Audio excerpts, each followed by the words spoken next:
السلام علیکم ورحمۃ اللہ وبرکاتہ۔ میرے دینی بھائیوں، بزرگوں اور ماؤں بہنوں، آج آپ کی خدمت میں بہت اہم بات کرنے کے لیے حاضر ہوا ہوں، اور آپ کو آج بتانا ہے کہ ہم جس ماہ مبارک سے گزر رہے ہیں وہ مبارک مہینہ، وہ حرمت والا مہینہ رجب المرجب کا مہینہ ہے، جس مہینے کے چاند کو دیکھتے ہی اللہ کے نبی صلی اللہ علیہ وسلم اس دعا کو پڑھتے: اللہم بارک لنا فی رجب و شعبان وبلغنا رمضان، کہ اے اللہ تو ہمارے لیے رجب کے مہینے میں اور شعبان کے مہینے میں برکت نازل فرما اور ہمیں رمضان تک پہنچا دے۔ لہٰذا ہم سب کو بھی چاہیے کہ ہم اس دعا کو پڑھتے رہیں۔ ویسے تو ہمیں یہ ویڈیو آپ تک پہلے ہی پہنچانا چاہیے تھا، اس مہینے کی ابتدا سے پہلے ہی ہمیں آپ تک یہ باتیں پہنچانی چاہیے تھیں، لیکن بعض مصروفیات میں رہنے کی وجہ سے اور بعض امور میں مشغول رہنے کی وجہ سے ہم آپ تک یہ باتیں نہیں پہنچا پائے۔ ویسے تو ہم ہر سال اس بات کی کوشش کرتے ہیں کہ ہم اس تعلق سے آپ تک باتیں پہنچائیں، معلومات پہنچائیں، تاکہ ہمارے جو مسلمان بھائی ہیں، بہنیں ہیں، جو ہمارے بزرگ ہیں، ہماری مائیں ہیں، وہ غلط معلومات کی روشنی میں غلط عمل نہ کر بیٹھیں۔ دیکھیے، ہمیں اس مہینے کے اندر اس دعا کو پڑھتے رہنا چاہیے،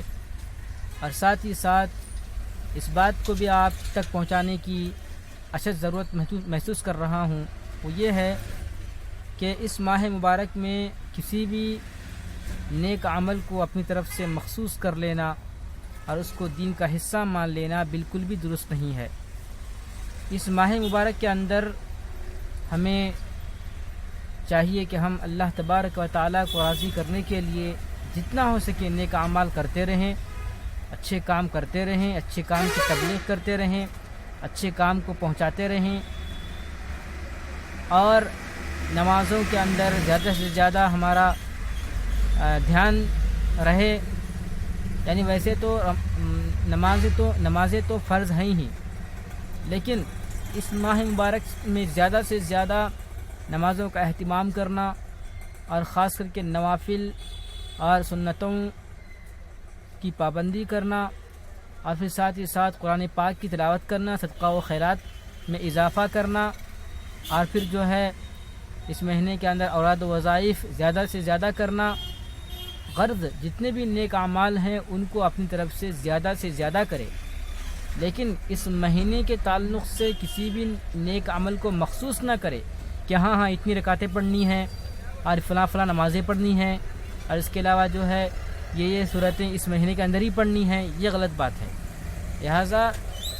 جو کام بھی اللہ کے نبی صلی اللہ علیہ وسلم نے کسی بھی مہینے یا کسی بھی وقت سے خاص نہ کیا ہو، ہم اپنی طرف سے اس کو خاص کر رہے ہیں، گویا کہ ہم دین میں کسی نئی چیز کا اضافہ کرنے والے بن جائیں گے۔ تو لہٰذا ہماری ذمہ داری ہے کہ ہم اس بات پر خود بھی عمل کریں اور تمام دوستوں تک پہنچائیں، تاکہ جو ہے دین کی صحیح پہچان لوگوں کو ہو جائے اور غلط باتیں ان کے ذہنوں سے نکلیں۔ جو پہلے غلط عمل کر رہے تھے وہ غلط کام سے توبہ کر لیں، استغفار کر لیں۔ اور تیسری چیز میں جو آپ تک پہنچانا چاہتا ہوں وہ یہ ہے کہ اب جیسے ہی رمضان المبارک کا مہینہ قریب آتا جائے گا تو لوگوں کے اندر ایک غلط چیزوں کو عام کیا جائے گا، اور لوگوں کو غلط تعلیم دی جائے گی کہ فلاں جو ہے جو بھی ماہ رمضان کی آمد کی خوشخبری سب سے پہلے دے گا اس کے لیے جنت واجب ہو جائے گی، اور گویا کہ اس بات کو اللہ کے نبی صلی اللہ علیہ وسلم کی طرف منسوب کرنے کی گندی حرکت کی جاتی ہے، اور یہ جرم عظیم ہے کہ ہم کسی بھی بات کو جس کو اللہ کے نبی صلی اللہ علیہ وسلم نے بتایا ہی نہیں ہو، اللہ کے نبی صلی اللہ علیہ وسلم نے اس کام کو کیا ہی نہ ہو، اور ہم اس کام کو، اس بات کو، اس فعل کو، اس عمل کو اللہ کے نبی صلی اللہ علیہ وسلم کی طرف نعوذ باللہ منسوب کر رہے ہوں، تو اس سے بڑا گناہ کون سا ہو سکتا ہے۔ ہم ایک عام انسان کے بارے میں بھی غلط بات کہیں جو اس نے کہی نہ ہو تو پھر وہ بھی بڑا گناہ ہے. اور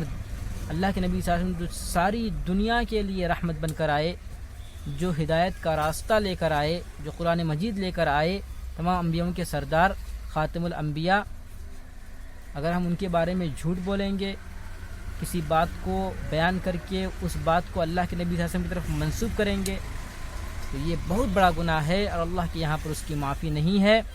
اور اللہ کے نبی صلی اللہ علیہ وسلم نے فرمایا کہ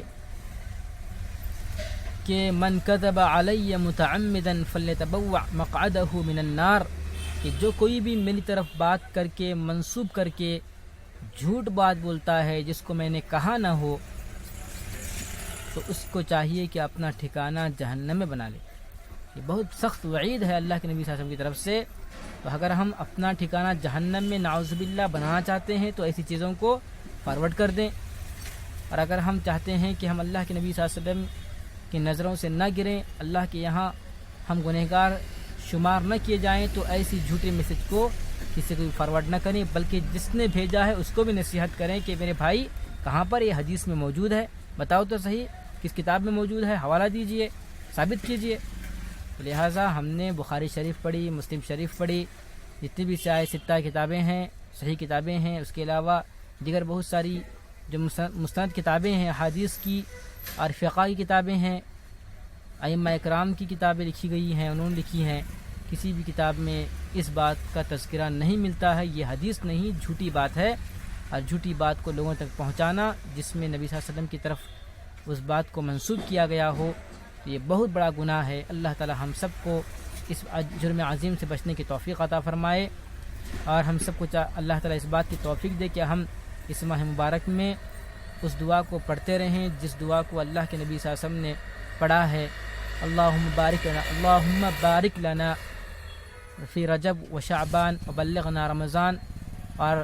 اس مہینے کے اندر ہم کسی بھی عمل کو خاص نہ کریں بلکہ زیادہ سے زیادہ اچھے اعمال کرتے رہیں، اس کے اللہ ہمیں توفیق دے. تیسری چیز جو میں نے کہی کہ اللہ تعالی ہم سب کو غلط باتوں کو، جھوٹی باتوں کو اللہ کے نبی صلی اللہ علیہ وسلم کی طرف منسوب کرنے سے اور اس کو دوسروں تک فارورڈ کرنے سے ہم سب کی حفاظت فرمائے. آمین. السلام علیکم ورحمۃ اللہ وبرکاتہ.